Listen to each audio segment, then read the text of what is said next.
As the weather heats up, so does the spring sports season. We'll talk baseball and girls soccer up next on the Maple Leaf Coach's Corner.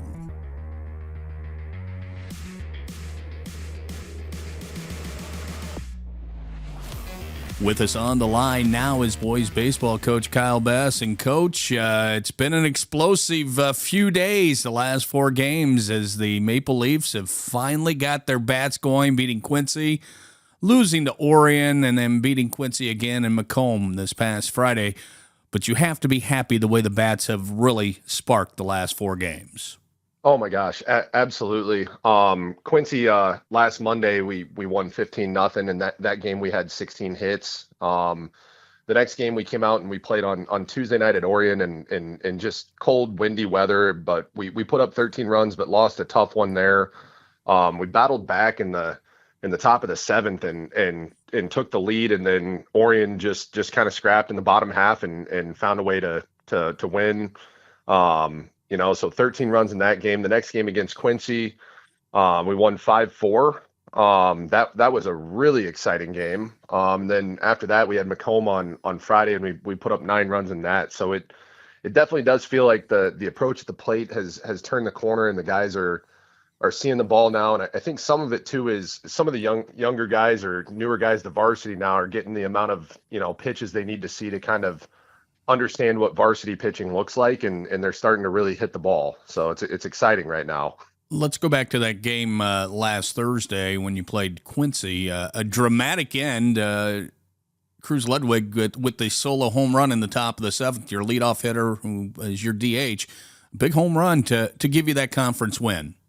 Oh my gosh, absolutely. And it was great to see Cruz hit it. If you know Cruz, he's an outstanding kid. He's not a man of many words, but man, he's a fierce competitor. He's one of the strongest kids in the school, and he just turned on that ball and put it in the top of the pine trees at Quincy, and that's a pretty big field, and it was a no doubter. He was about as excited as I've seen him in a long time, and it just felt great for him to do that. And then after that, Alex Moe came in and threw a shutdown inning in the bottom of the 7th. The Quincy went 1-2-3. They had a ground ball to second.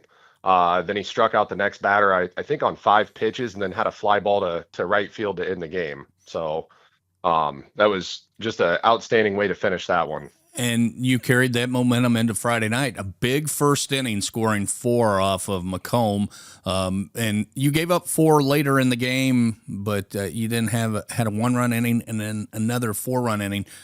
As a coach, you have to love those innings where you put the crooked numbers up on the scoreboard.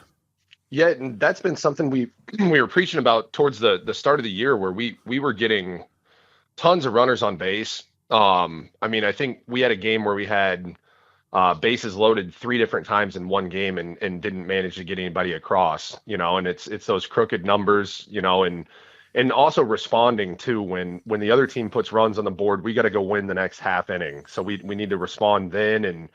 And after Macomb tied it up, the guys came out and battled back, and we had Keaton Ariano hit a solo shot, and then Cale Whitaker 2 batters later followed that up with another home run. So again, just the approach at the plate, and I think our pitch selection is getting better too. So that's really helping.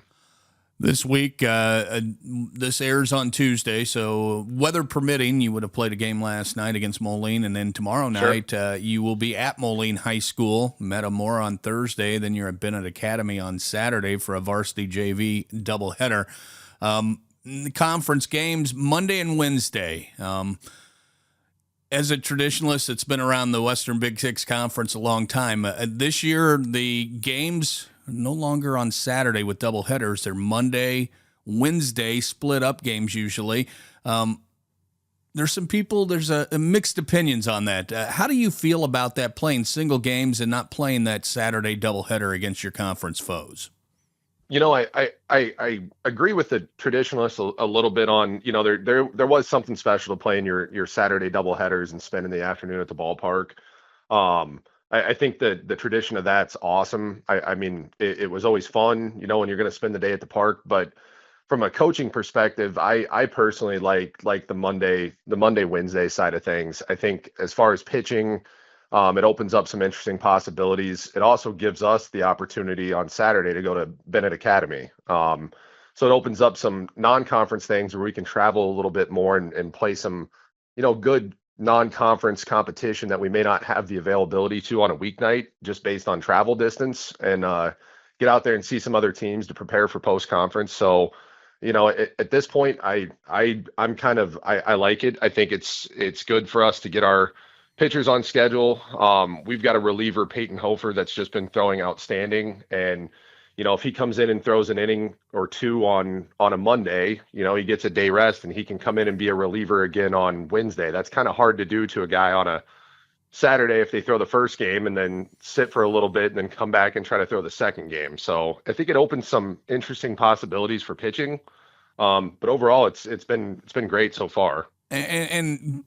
Touching on that pitching part, the pitch count is huge because with the rules, you hit a certain amount of pitches, you have to set a certain amount of time, and you throw so many pitches in the first game of a doubleheader, you can't play that second game. So that probably plays into the strategies, correct?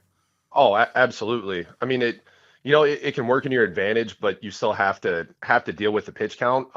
For example, Colton Schmolberton on Monday against Quincy threw 49 pitches.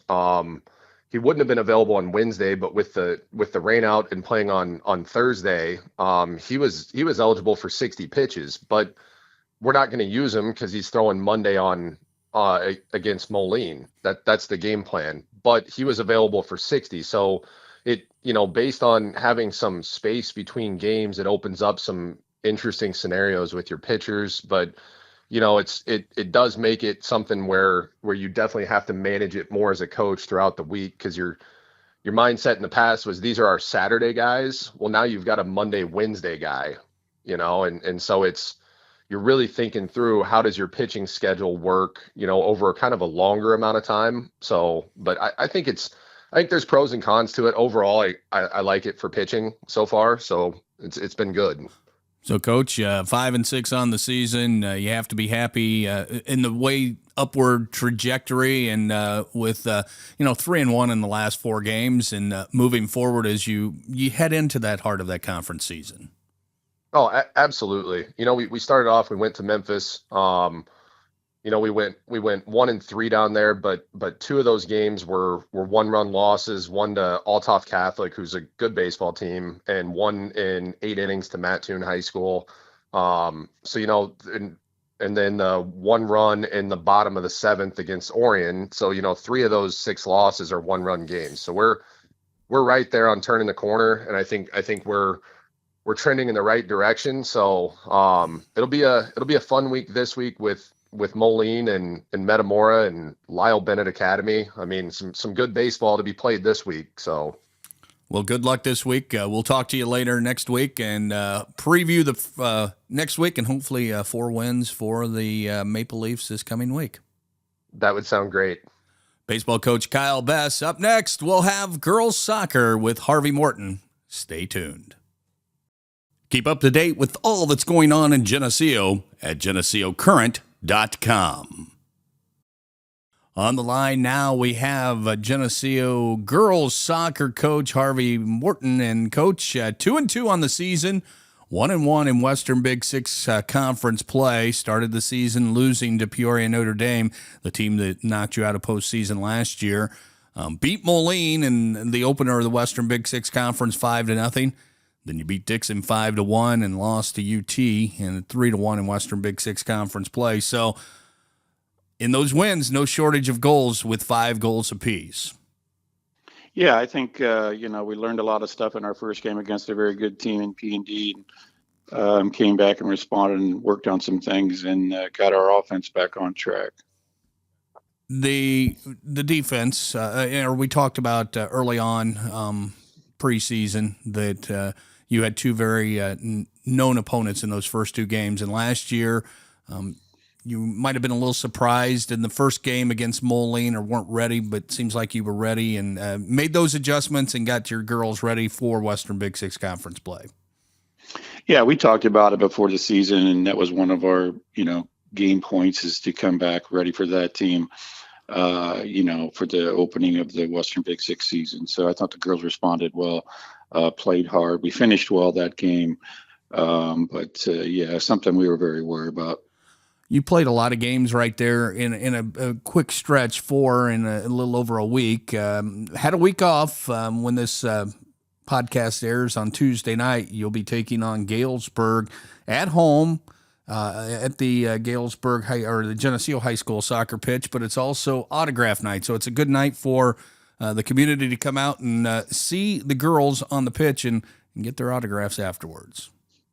Yeah, absolutely. We got a very good group of seniors returning that be there for signing autographs. And then we got a blend of, younger players coming in, stepping in. So we're still finding our roles this early in the season. It's how we're going to pan out with who's playing where and what positions. So definitely be a good night for autograph night against Galesburg. Should be a good match. Thursday night, you travel to Clinton to take on the River Queens in a non-conference matchup. And then Saturday, you're at Olympic Park in Schaumburg. Is this a tournament that you have a chance to see many other teams that you wouldn't see during a normal season?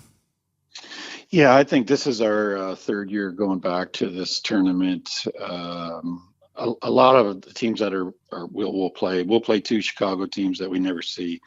Niles West, I think, is who we play first, and then Mother McCauley. That just got switched to here a day or two ago from Wakanda. But yeah, so we haven't seen Clinton before. I don't think we've ever played that team in program, but opportunity came up, so we took them up for a game. But it'll be 3 opponents we've never seen before, so it'll be exciting. Like I said, we're still working on where we're at and who's going where. The tournament gives me an opportunity to move people around, and it's not a conference game, it's not a local game, so we'll get some minutes played in different positions and keep working on where we're at.